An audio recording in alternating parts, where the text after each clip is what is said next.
കൂട്ടുകാരുടെ അതാകെ ഞാൻ ഉറപ്പിച്ച് ജയിക്കുന്ന ഒറ്റ സ്ഥാനത്ത് കേരളത്തിലുള്ളൂ. ആരാ അഖിൽ മാരാർ. ചിരിക്കണം. എന്താ ഒരു വലിയ തമാശ പറഞ്ഞതല്ലേ?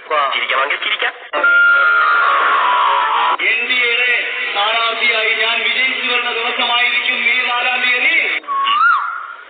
നീ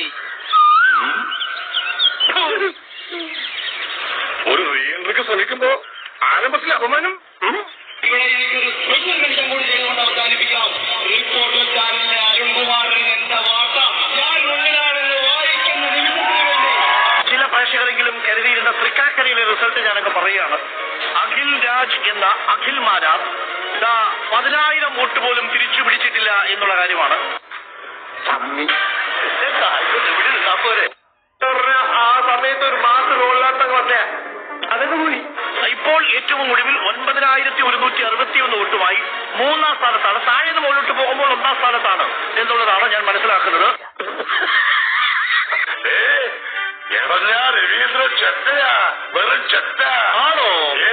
എങ്കിൽ ഇറങ്ങി പോണോ ചെറ്റെ.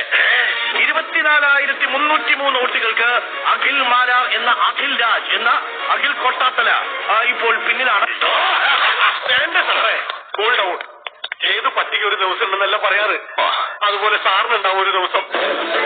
ആദ്യം യൂത്ത് കോൺഗ്രസ് ആയിരിക്കുകയും പിന്നീട് കോൺഗ്രസ് പാർട്ടിക്ക് വേണ്ടി പിന്തുണ പ്രഖ്യാപിക്കുകയും പിന്നീട് അവിടെ നിന്ന് തിരിച്ച് യുവമോർച്ചയിലേക്കും BJPയും ഒക്കെ വന്ന് അവിടെ നിന്ന് 2020 വന്ന് മത്സരിച്ച അഖിൽ മാരാർ കഷ്ടിച്ചു പിടിച്ചിരിക്കുന്നത് 9,161 വോട്ടുകളാണ്.